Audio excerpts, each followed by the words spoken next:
We're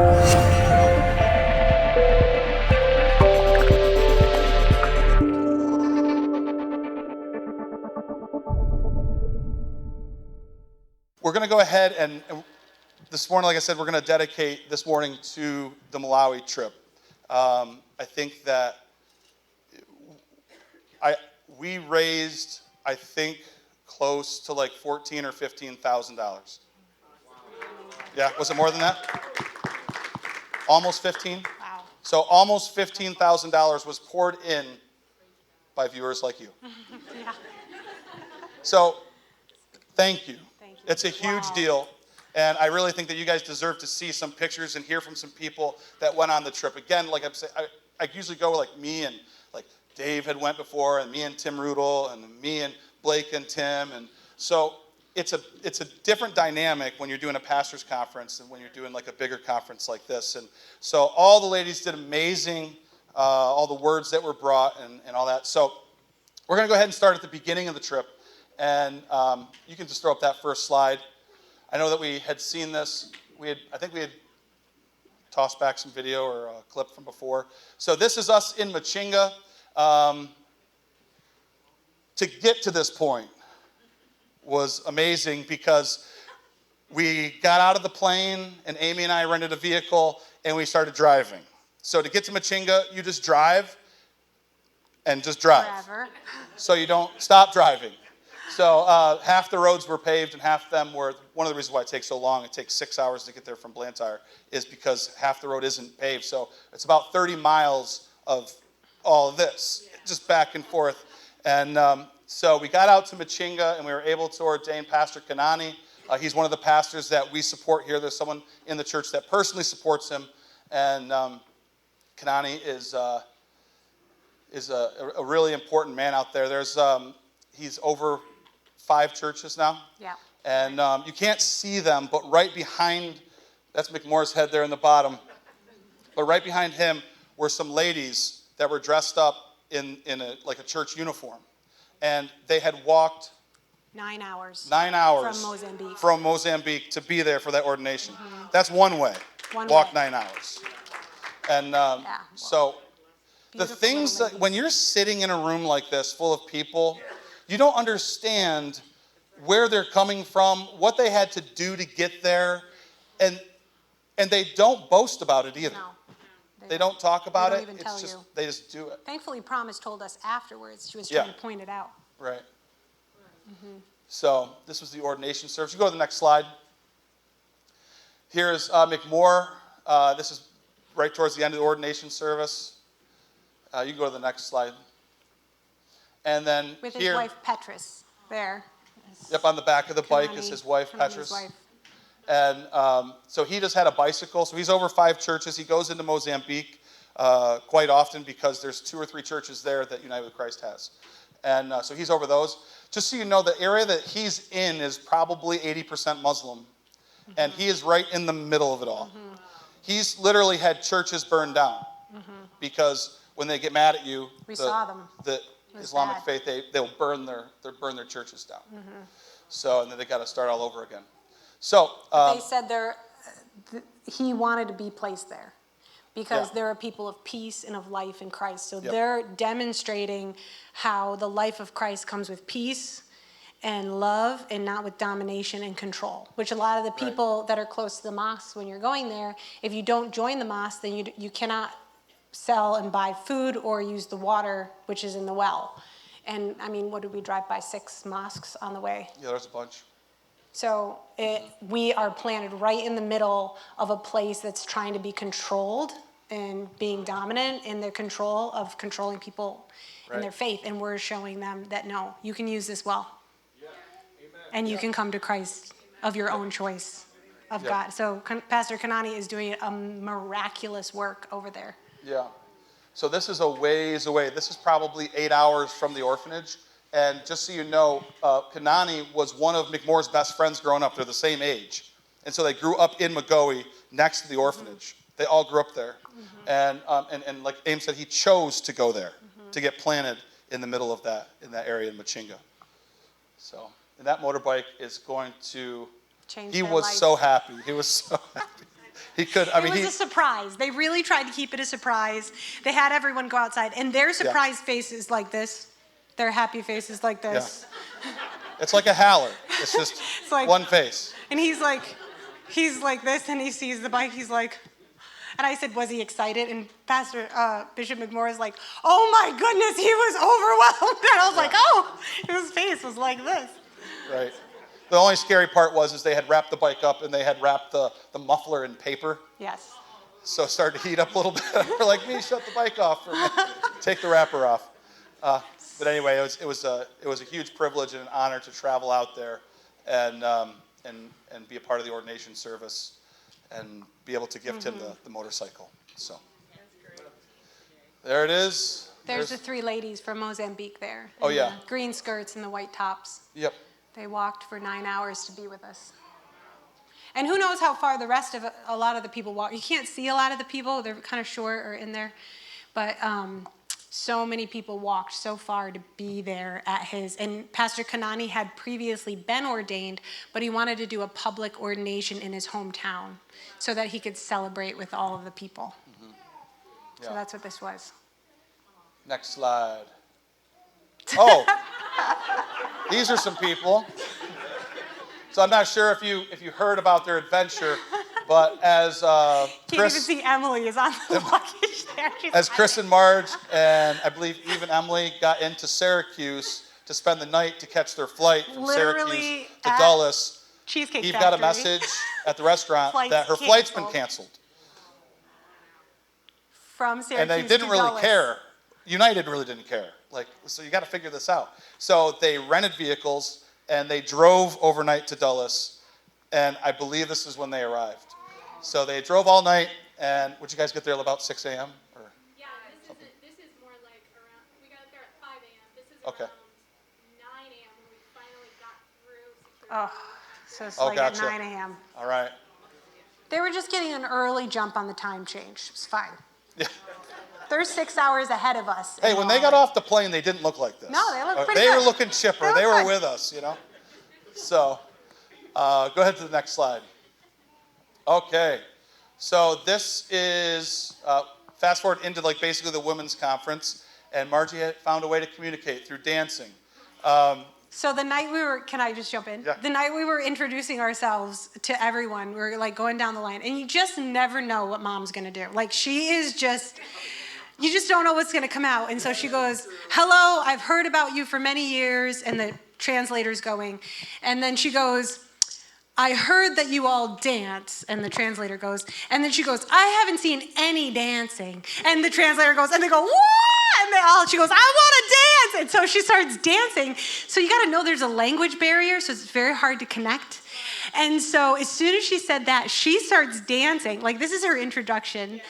And the women in the back are screaming and throwing their raps and yelling. And then every time she would see them, they would all just start to dance with her because we can speak that language together, you know? So mom was so good tearing down the barrier of communication and bringing that life. Yeah. So it was really good. Next slide.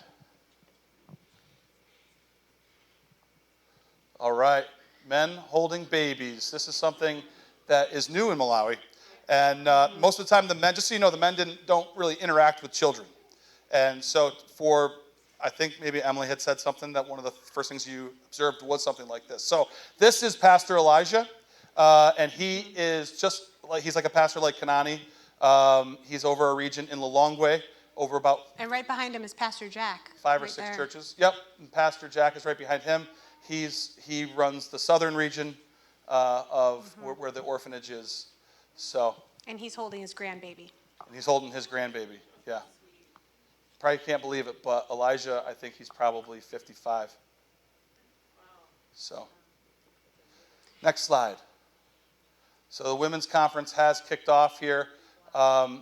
We were able to, just so you guys can kind of grasp the money situation.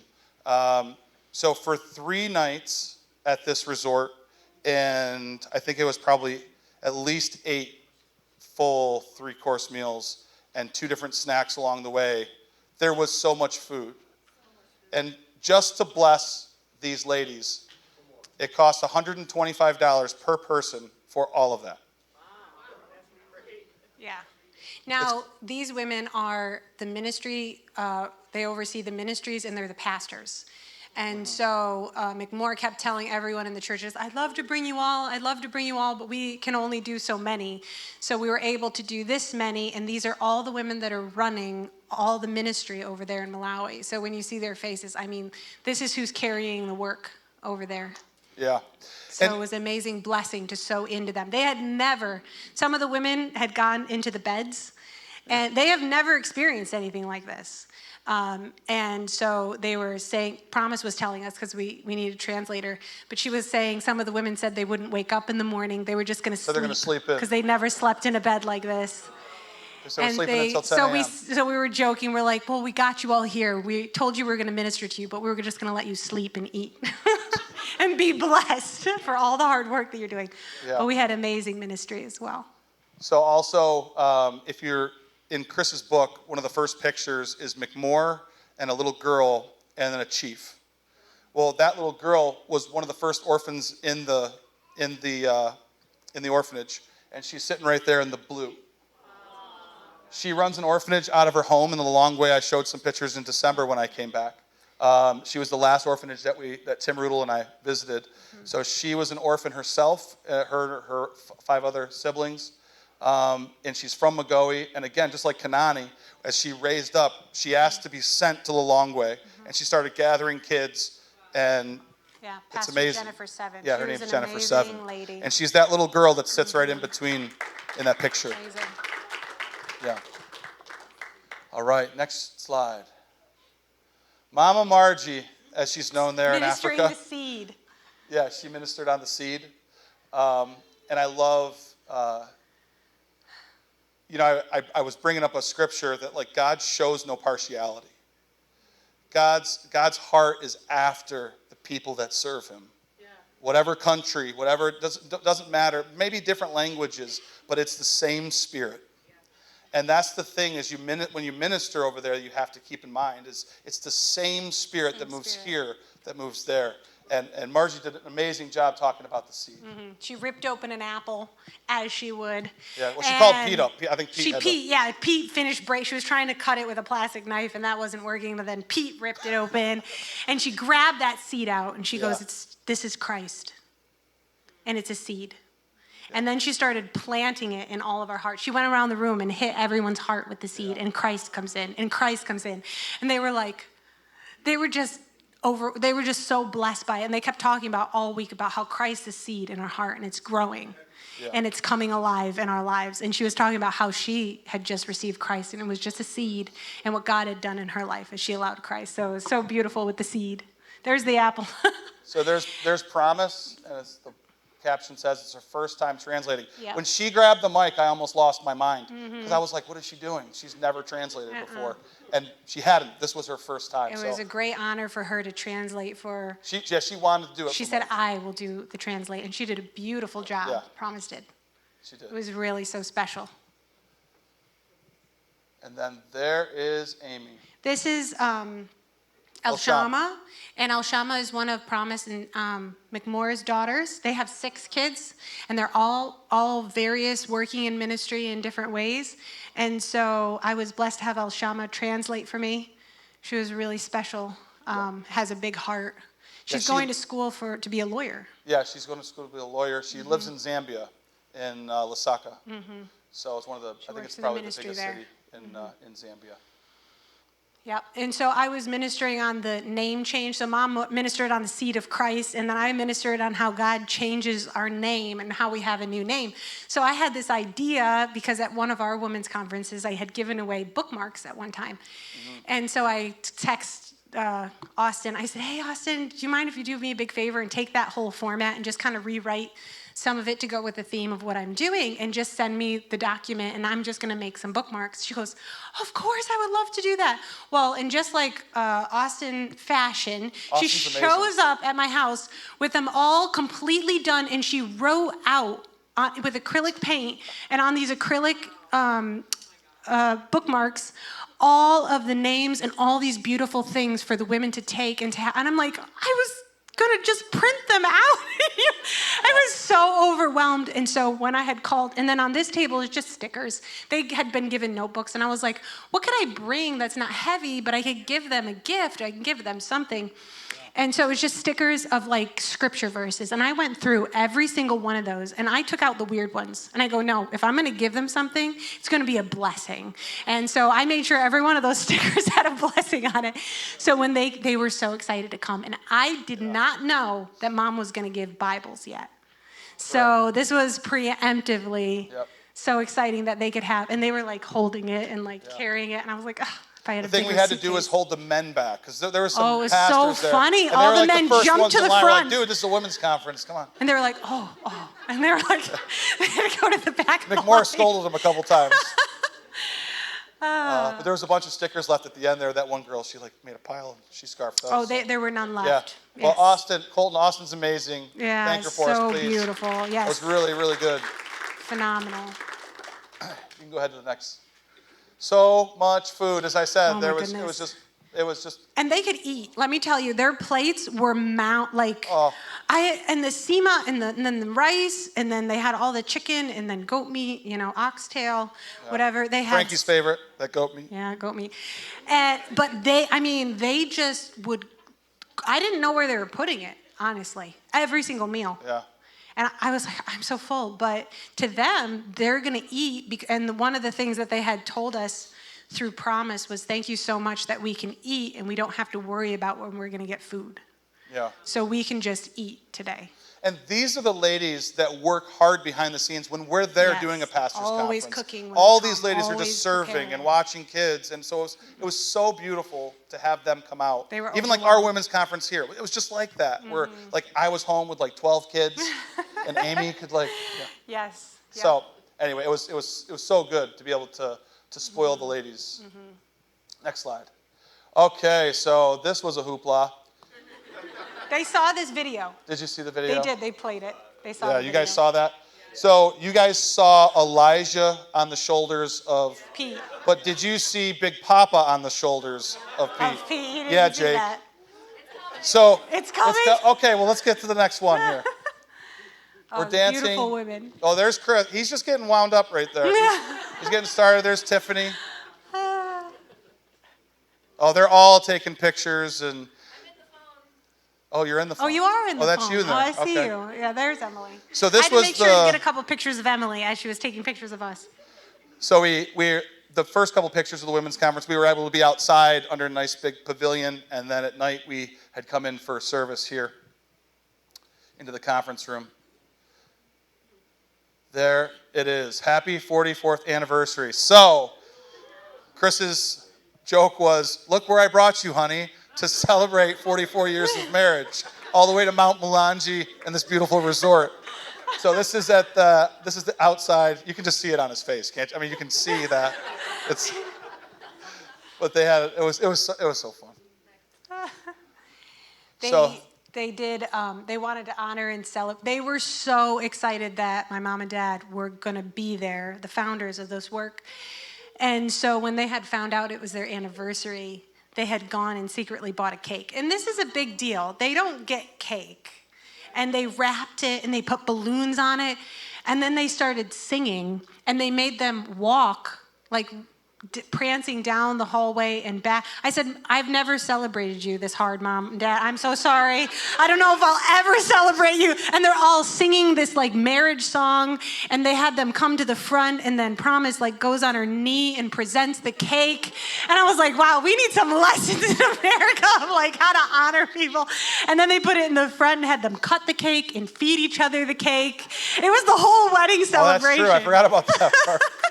And then dance broke out in the whole place, and everyone was celebrating again and screaming and shouting and dancing. And so Pete runs over and picks Dad up. The place went wild. That was really funny. I couldn't believe he could pick him up. Dad couldn't believe it either. Yeah, It was happening. So during worship, they picked Elijah. He picked Elijah up and ran around. I got up there, I was like, I think Jesus left the building at some point. I'm not sure what we're doing. But anyway, so then I went to Pete. I said, hey, Pete, I think you should go pick up Big Papa. I think he needs a ride. And he went over and just picked him up in one swoop. So they had too much fun. Next slide. And then Eve ministered. That very night, she did. Right after the celebration, she got up and ministered. And this is Shalom. And she's one of the daughters of... So she's McMorrin and Promise's oldest daughter. Her oldest, yeah. And she's amazing. Yeah, she works right she really carries alongside the in the ministry in with her McMorrin. heart. She is a minister. 100%. She is a minister, and she is called to the ministry. And she definitely, I can see her really carrying a lot. Yeah. And she is carrying a lot. And it's beautiful to see her heart. Oh, all right. Yeah. Oh, so this is what I was talking about before. Here's Jennifer. She's one of the original orphans. And there she is in the book. Yep. So there's that picture that I was talking about. That little girl is her, Jennifer, right? So we didn't know who the little girl was until we got there this trip. And I was talking with Promise and McMore about it. And they said, oh, that's Jennifer. She was one of the first 6 siblings that we had taken in that were orphans. And so we were able to connect and get her name. So Dad said, when I publish it again, I'm going to make sure to put her name in the book. So she's in there. She's just an amazing lady. Yeah. There she is. And she's leading worship here, too. And she's a worship leader. She's a pastor. Yeah. All right. They bought Bibles. So one of the things Mama Margie wanted to do, they were thinking, what can we give these ladies? Mm-hmm. And they all decided, like, the most important thing that they could have in their hands is the Word of God. In their own language. In their own language. So it's in Machinga. So they were able to purchase, I think. Oh, their face, they were so excited. So so excited. This is my excited face. This is my serious face. No, you'll see them excited. So a Bible, what was it, $12 or $14 per Bible? So we were talking with them about like a normal daily wage. Like if you were to carry 18-foot long, maybe 100 bunch of wood on your head to the market on the road, maybe for 20 miles, and then come back home for a day, you might get $1. That's a good wage. Sometimes they go to the market and they bring all the stuff and they don't sell anything and they just go home. So to buy a Bible for $12 is just, how are you going to afford that? So for them to have a Bible, they were overwhelmed at that. So it was so beautiful. So good. So the other thing that happened as we handed out the Bibles is a lot of the servers at Nolly Perry wanted Bibles too. Oh, yeah. So we handed out more Bibles to all the workers that were there. Most of the servers were Christian there, surprisingly. And Dad went down the line, and there was one young man, and he said, I don't know the Lord. I'm Muslim. And he said, well, would you like to know the Lord? He goes, yes, sir. Yes, boss. And so he led him to the Lord, and he started weeping and crying, the server. And so Dad was like, well, you need to get connected. So he's connecting him with his other fellow workers. And they're like, oh, yes. And they're connecting him. And then Dad was able to talk with him every day. And then at the end, because there was, they all wanted a Bible too. They were all a part of the whole thing. Yeah. And so in the end, we were able to give him a Bible as well, which was he just wept. He just cried. So that's thanks to Frankie. I was going to say, I'll let Frankie tell his part of the story. I'm sure he will. But because thank you for doing that. He saw the need, and they just basically used up the rest of their money on Bibles. Yep. And I didn't even know they did it. Nobody got me a part of this. Eve and I were left out of the loop. We were on the way. Frankie and I and Pete and McMore were on the way to the orphanage, the children's home. So they schemed how to buy more Bibles. The ladies were doing their last session, and in the morning anyway, and they're like, we need to buy more Bibles. And so I talked with McMore. He made a phone call, and they picked up some more. But that kid also, Chris changed his name. I think his name was actually Muhammad. It was Ishmael. It was Ishmael. That's what it was. He said, your new name is Israel. Yeah, he says his new name is Israel. Yeah. So it was, Israel. And the kid He's writing it down. Yeah, he started to weep. So there's a team. There's their Bibles. All the ladies.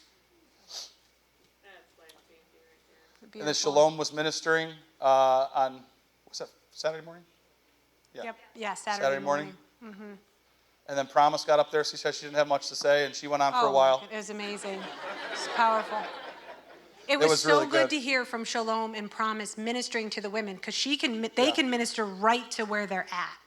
And so it was like us coming in, like we can kind of assume, but when they minister, it's right to where the women are at in their life. And it was like the same issues, like hiding from in-laws, gossiping, it was all and so I stood up and I said, hey, I learned something. I said, us women in America and you women in Malawi, we got the same issues going on here. So Christ has come for the same thing. So true.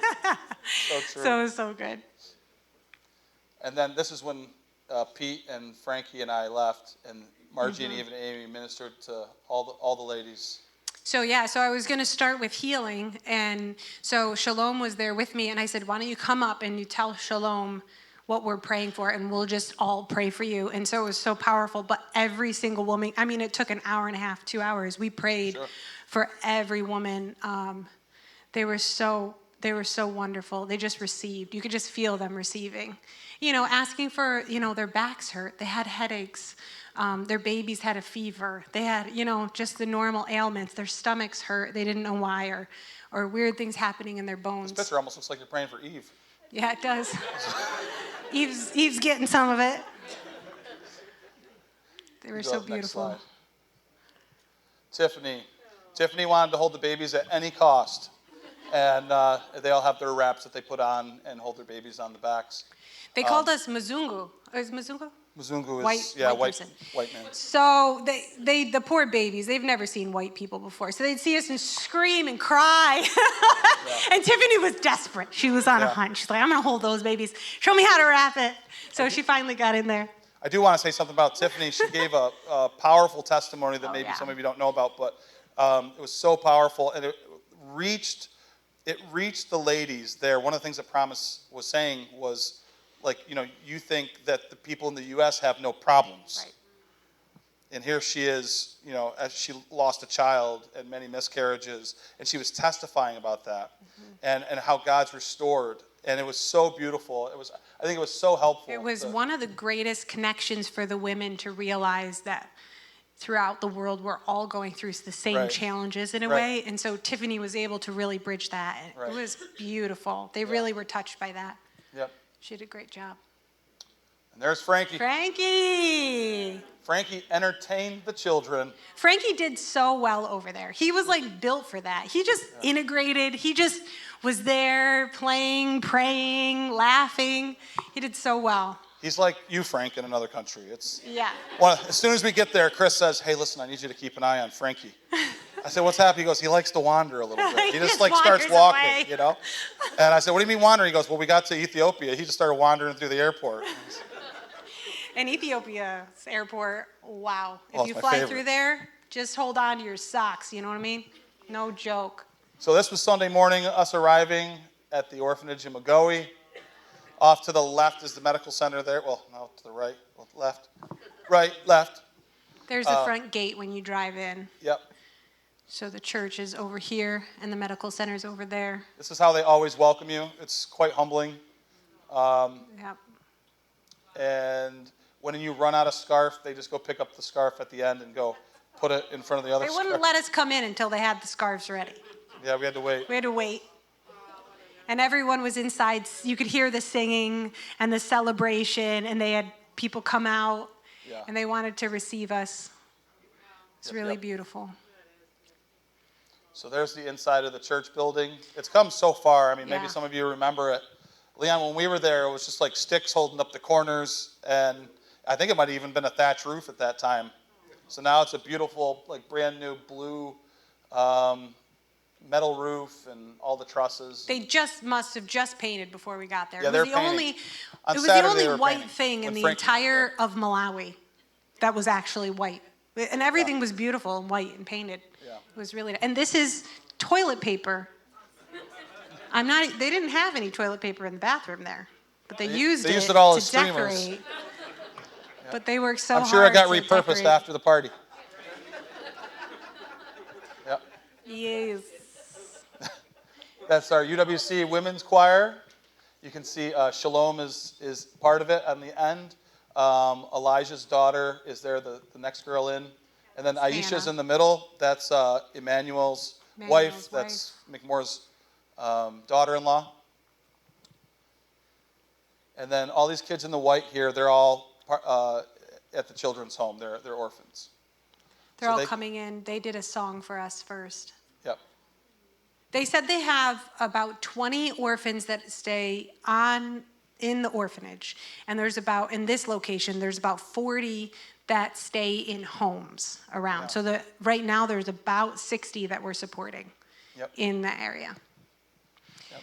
And this was a beautiful young girl who's at the orphanage, I believe, and she wrote a poem. It's called It's a Long Time. And she started reading this, and I just started weeping. She goes, "You support me and you love me. It's a long time. We never thank you. It's a long time." And it was this whole poem about the love that they'd been feeling and how it had been a long time. And so when she started thanking us, I just felt my knees buckle a little bit. And I felt her love. And the whole community's love. They did a dance for us too. And so back in the corner is Gladys. So that's McMore's baby. With the glasses. Princess, he says. That's his youngest daughter, Gladys, in the back. And she coordinates all the dancing and all the singing and does all the work. So she goes to the orphanage a lot and stays there and works with the kids. Yep. And she is 17, Gladys is. Yeah. And she'll travel by herself, like by bus from Lilongwe down. Yeah. She's getting ready to study childhood education. Early childhood education. Her heart's really in it. So they built her a little house on the orphanage so she can go and stay there. Yep. So they have two couples that stay on the premises to care for the orphans or the kids. And then she comes and Shalom comes and Jonathan comes and people come and they all help. Kind of support the kids. So these are the chiefs here in the front row. They were there because we did the dedication. Couple rows. Oh yeah, the first 2 rows. Yeah. That was just Sunday morning. We were greeting the church there before Chris got up to preach, and Margie greeting the church. And it was very loud with the speaker, but the speaker wouldn't really work sometimes. It was like coming in and out. Yeah. Yep. Kids peeking in. Yeah, they wanted to see what was going on. This is that's the stage right there, and there's a door over there, and the kids were all the adults were in the service, but every single child, there had to have been like 100 kids there because all the neighbor kids came too. Yeah. Were all on the outside of the building, so they kept peeking through the windows, coming and sliding in, and then they'd go chop, chop, chop, chop, chop, and they'd shoo them out. Like, what are they doing? Yep. And so there's Jonathan is right next to my head there. That's his McMore's youngest son, Jonathan. He was breakdancing for us. Oh yeah, he was breakdancing. He's teaching the kids. All the kids coming in to see.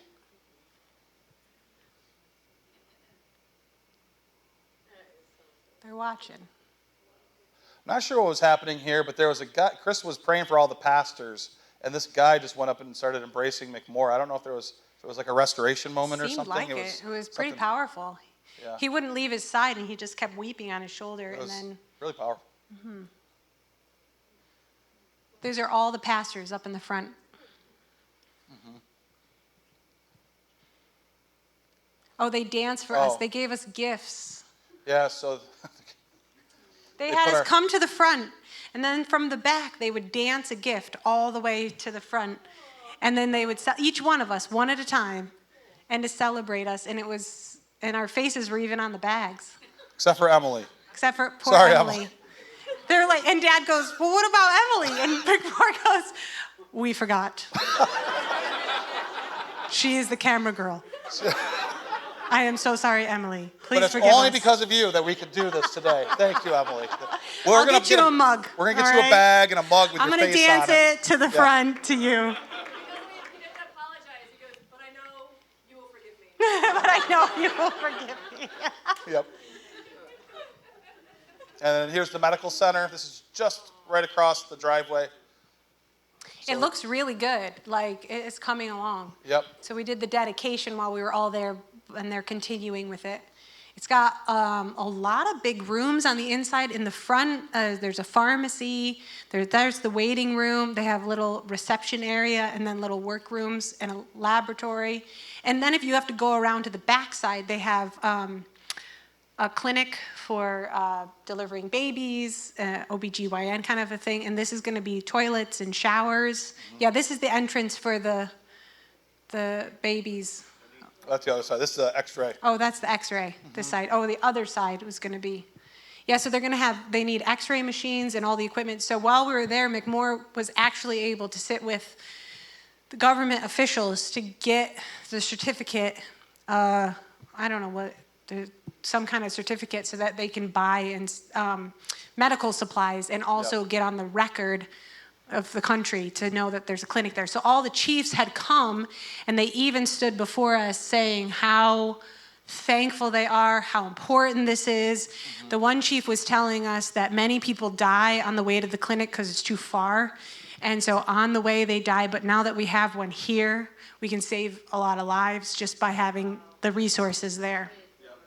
So it's basically it's going to be like a volunteer clinic.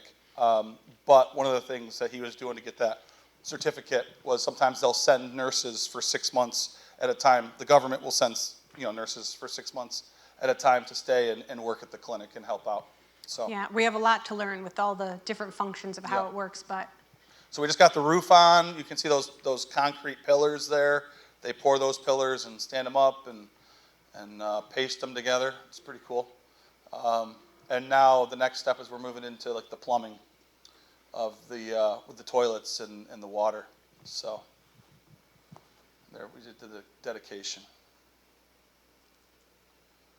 It was overwhelming. When I was standing there and we're dedicating this clinic, you felt the impact of what God had done through us. I'm like, oh my gosh, like the weightiness of future generations benefiting from this is just, I just felt so blessed and honored to be a part of it, that God would call us to be a part of this. Because when we drove here, I mean, you're driving on a dirt road that kind of looks like a creek bed for many, many miles. There's nothing there. And then there was maybe one, I don't know, there was another clinic maybe. That was a beer shop. Oh, that was a beer shop. See, I don't know. And then you just see little houses and little huts. And these people don't have electricity. They don't have water. Yep. They just are living in cured brick hut. Like, that's it.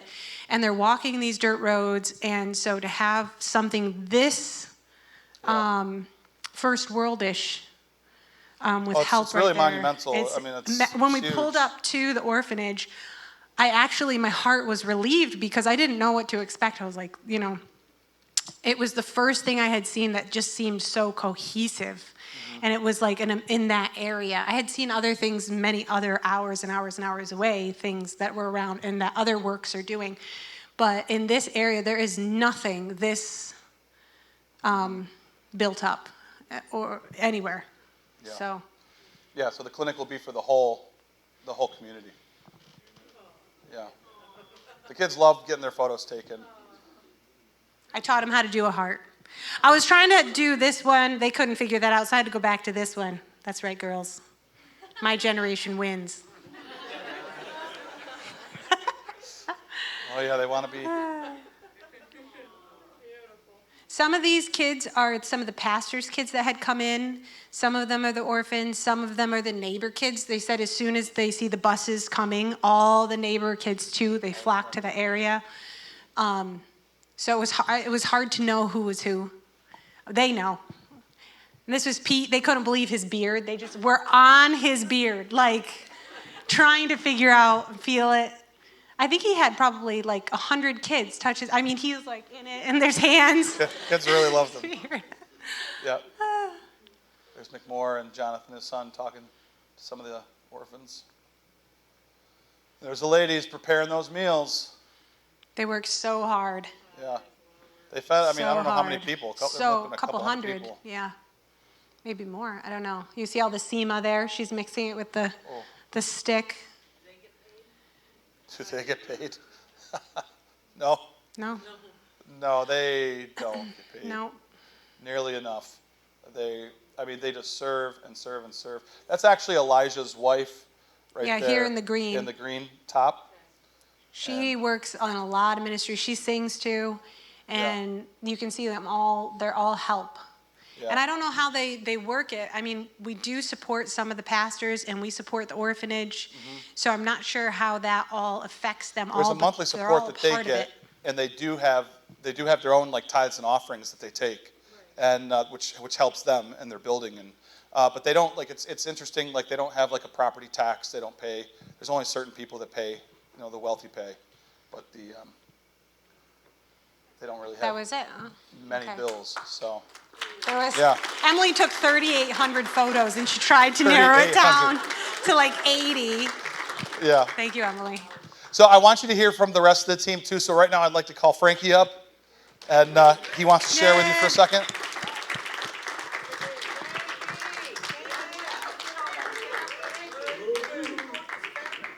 All right. What's up, guys?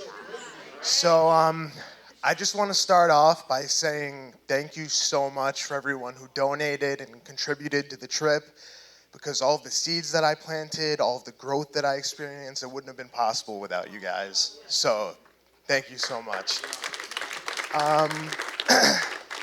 So the trip was really eventful. I experienced a lot of things that, not every 18-year-old would experience. I got lost in Ethiopia. That was fun. So basically how that happened was me and Pastor Chris used the bathroom, and he had to poop, so he told me where the gate was. And I didn't remember the gate, so I got lost, and, So that was eventful. It was pretty fun. Ethiopia has a big airport. Yep. Burger King doesn't have Whoppers in Ethiopia. It's all chicken sandwiches. That was pretty cool. I guess you could show the first photo. Oh, okay. Well, that's me. I was teaching them how to bottle flip. So, I kind of went back to my youthful days, and I was like,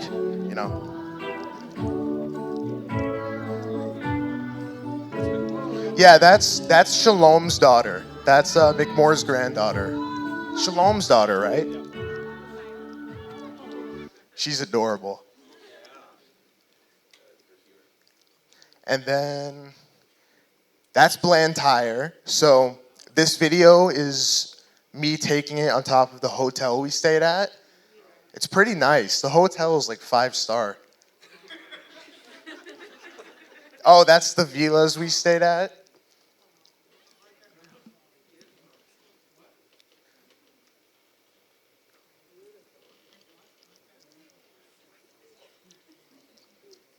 Oh, those are the orphans. They all love videos and pictures. It's funny. I was there and I was teaching them how to flex, and I felt like the Mr. Olympia. They were making me feel huge.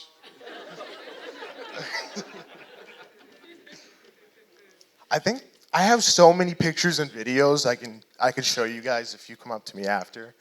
But it was a great trip. It's just so obvious that they have Christ in them. They're so joyful. They love to dance. It's amazing. Yeah, that's about it. I have so many stories, but I don't have time to tell any of them. So Come see Frankie. Frankie, I introduced him as my bodyguard. So, Emily.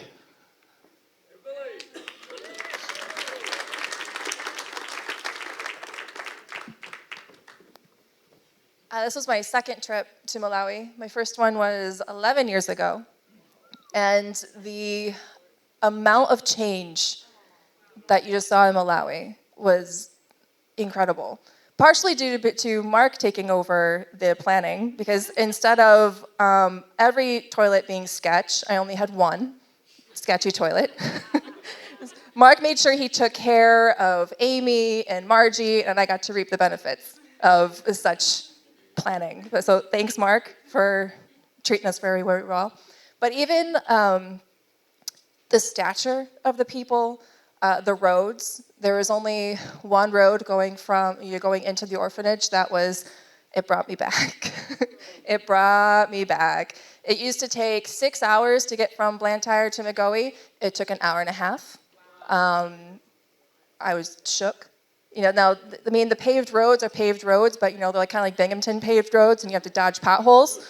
And they don't just dodge potholes, they kind of drive like my husband and dodge potholes. And so they still give you quite the experience. I was the designated paparazzi, so I was in hardly any photos, and which was kind of fun and natural for me.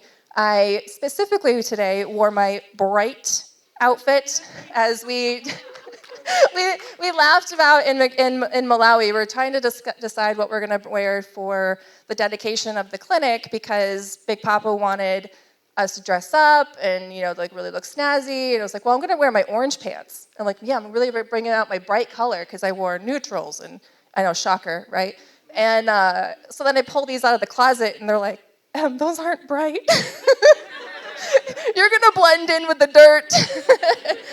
And I stood next to Eve, who wore her fluorescent classic blazer, pink blazer. I was really bright. I was trying to stand up, but, anyway. The kids, guys, the kids. If you have not gone to Malawi, go to Malawi.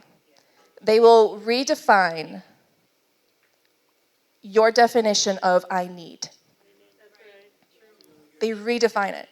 The women that we showed, can you bring up the last photo with the women working? The second to last. Maybe, no, that's fine. Go back. Sorry. We ate probably about 20 yards from the pile of feathers from the chickens they plucked from the property. They were preparing this meal from before when we arrived and into the service. And that was their meal for the day. When we were at the women's conference, one thing that promised that stood out and kind of stabbed me was when they were thanking us for providing meals for these women for 3 days so they didn't have to think about what they're going to eat. In Matthew, Jesus says, don't worry about what you're going to eat or drink, what you're going to wear. These people worry about what they eat or drink, not necessarily about what they wear. Pete was crying on Saturday night when they got back because he saw this little boy playing soccer in a little onesie. A little boy in a onesie. He goes, these children should not be wearing onesies, but this is what they wear because this is what they have. Going back to Malawi redefined my perception of where I'm at. There's not crisis of life, but you're in your 30s, and the standardized Americanisms say in your 30s you should be well established, you should be running your own company, you should have X in your 401k, you should be this, this, this. And if you're not this, then you are too far behind. I'm sorry, but I am quite well. I am well. Doing fantastic. I never have a problem with my life, guys. I know my life is great. But anyway, it reestablishes who you are and where you're standing from. God, when he gives everyone a dream, he gives everyone a vision, and he fulfills all of those dreams and those visions for your life because he calls them into you. He calls those dreams forward. Everyone's level of vision and dream is very, very different. For us, it's, I want 2 houses. I want this new car. I want the iPhone 15 that doesn't have a button.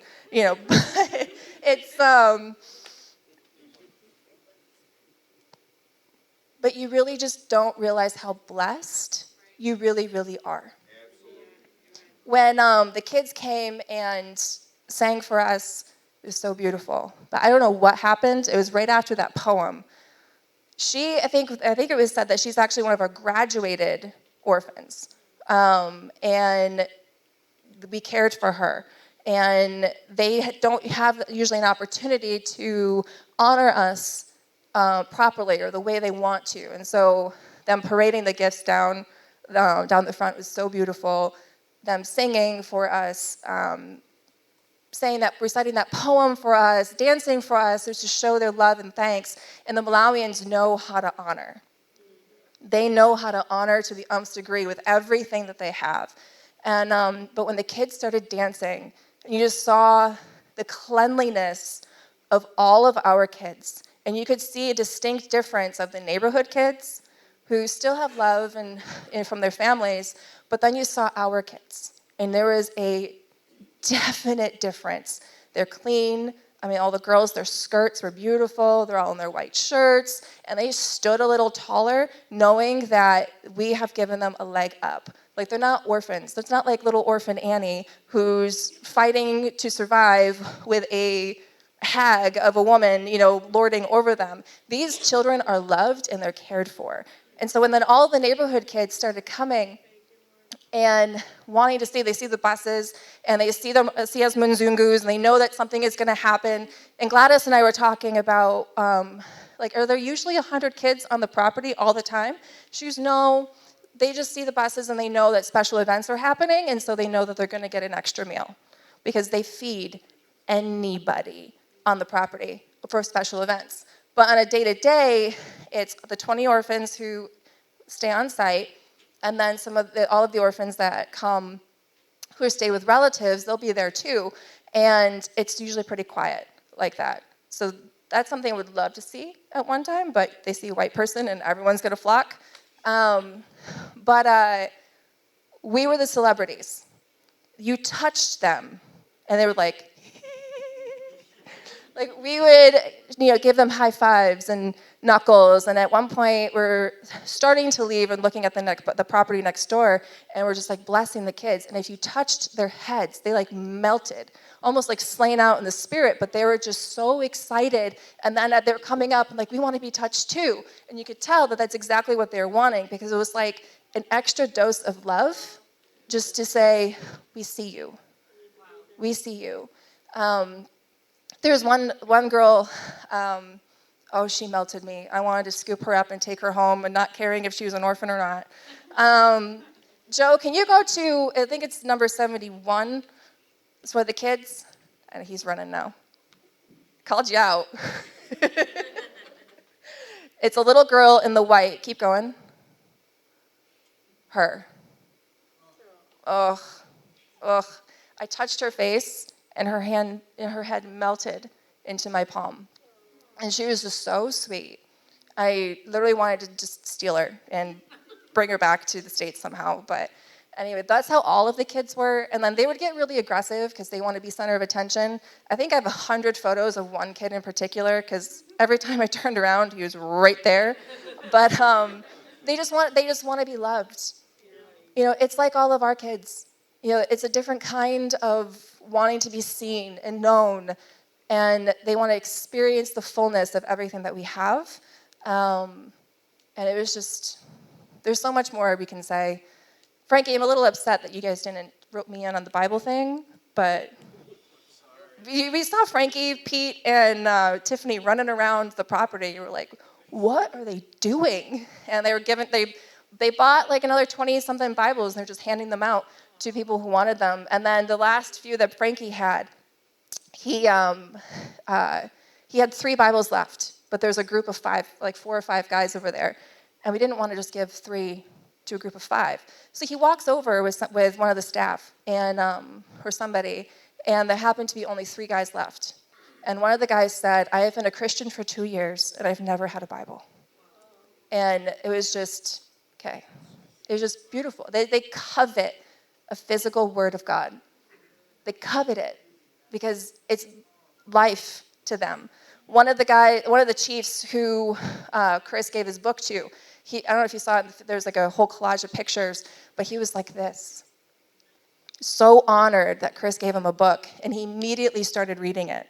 There's a picture of him in that spot. There's him opening his book, immediately starting to read. And it was just so humbling. They're so appreciative. The work is not done, but after going back for a second time, you see the fruit of what we are doing. And I know it could probably sound like, oh, we're giving to Malawi again. We're giving to Malawi again. Here comes Malawi.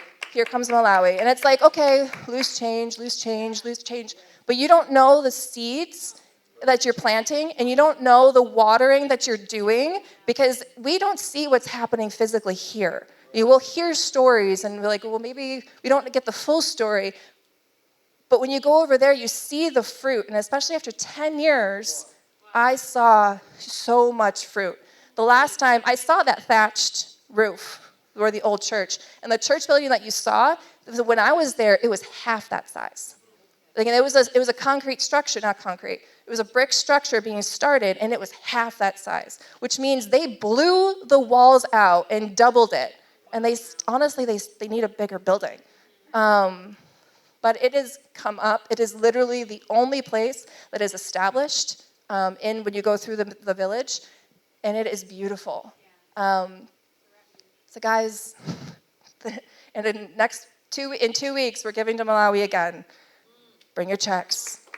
Bring your credit cards.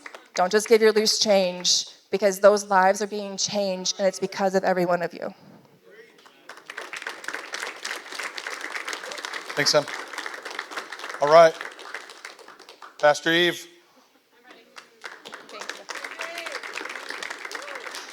So I feel like everyone did a really good job of covering, like, you get the picture. And it was overwhelming for me to be there after 27 years of supporting Malawi, and I never having been there. I've been to Africa. It was my third time to the continent, but my first time to Malawi. To see the things that we've been pouring into is, this is how I want to encourage you in that. Bear with me. Galatians 6 says, let us not become weary in doing good, for at the proper time we will reap a harvest if we do not give up. And so me being there and seeing these people that I've been sowing into for 27 years, that means since I was 15 years old, I've been coming in, the first week of every month, giving my loose change from a time where it was meaningless to me in a sense. Like, I was just like the little kids running up here and tossing my coins in, like listening for the coins to splash. Or whatever it was to me as a 15-year-old, I didn't get it. I didn't get what I was being a part of. I didn't get what I was doing. I didn't get the seeds I was sowing, to growing up into a person who understands, the gravity of giving and who continued to give. But then to be there and to see the difference that those little things that you do can make in someone else's life. Like, I think the thing we can lose track of is that being born in a country like this, especially in America, is like, well, how many people are in the world? 8 billion? Is that the number? So what are we, like 500 million maybe of us here? So 500 million and 8 billion. The chances are so slim that you get to be born into such privilege. And when you go out into the rest of the world and see the reality of what most people, the majority of the world is living in, it really gives you a dose of reality. Like Emily was saying, like, you really start to reflect and say, okay, what I'm thinking about myself isn't true. Like my perception of my life is askew. And it can make you feel guilty and it can make you feel overwhelmed. But here's the thing, is that that's not the point. The point is to empower you to become a giver, to take the... I'm so sorry, I don't know what's happening right now. My throat is attacking me. To take the benefit that you've been given and to be a blessing in whatever capacity you're able to be. Even if it's just your 50 cents, then the first Sunday of every month, it's like we all have the capacity to be that much of a blessing. And we might think that that's nothing, just like the widow with the 2 mites. We might think that this is so insignificant, but to someone else, it's this amazing opportunity for something way more than we could ever imagine. So it's important that we don't measure our seed according to our own understanding. Don't measure your seed according to your own understanding. Don't measure the success of your life according to only what you see. Measure the seed according to the Spirit. Measure the success of your life according to what God's called you to do. And don't grow weary in doing good, because in due season you'll reap your reward. And when I was there, I felt like I was reaping a reward just seeing like the beautiful thing that I've been able to be a part of, championing in this world. Like that that what I could accomplish on my own is maybe only so much, but we're able to accomplish together in this movement is so huge, and it's affecting hundreds and hundreds of people. So thank you guys for your prayers and for, being faithful to always give into this work. It's so beautiful, and it's just going to keep producing a harvest. It's going to keep going. It's bigger and bigger, and it's better and better. So, yeah, thank you.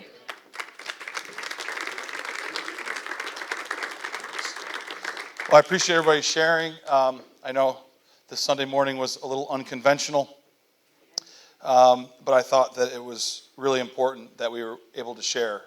And so I hope that you enjoyed everything that we had brought to the table this morning, because it was a really great experience.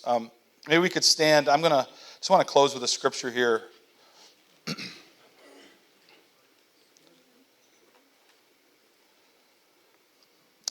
James 1, verse 27, out of the Mirror translation says, "The purest and most uncompromising form of religious expression is found at its source. God is the Father of mankind. He inspires one to take a genuine interest in helping the fatherless," that's orphans, "and the widows in their plight, and to make sure that one's own life does not become blemished in the process." And I share that because it's what you do every month, what Pastor Eve just said, as we give. That's what we do. This is what we're doing. We're caring for these people. When I go over there, they're united with Christ's people. There's no difference. Absolutely no difference. They have a little bit of culture different. But that doesn't mean anything. So I just want to thank you guys. Thank you for all your support. There are still some pastors that do need monthly support, and if you'd like to do that, I'd love you to just get a hold of me, and I'll let you know about that. It's about $100 a month. There's a couple pastors left that need to be taken care of. But I just think I thought that, Francois in that translation just put that so brilliantly. And it's, when we take care of orphans and widows like this, it doesn't go unnoticed. And just like Emily said about the kids, like you could tell the kingdom kids from the other kids. That's what I call them. I call them kingdom kids. And McMoore has kind of run wild with it. So, but they're kingdom kids, and so the orphans there are well taken care of. And it's because of you and because of your generosity. Father, we just thank you for the opportunity that it is to serve. We thank you that it's a great opportunity for us to pour into the lives of others that may be less fortunate. They may not know it, but Father, I just thank you for their lives. I thank you for all the orphans that have come up now that are in ministry and have positions in business there. Father, just thank you so much that it's because of the people here for the last 27 years and their faithfulness to give that we're able to see that fruit. So, Father, we just thank you for that. Amen. Amen. You guys have an awesome week. Join a small group on Wednesday night. If you need help finding one, please see one of us or go to Realm for the directions. Have a great week. Your goodness is running out.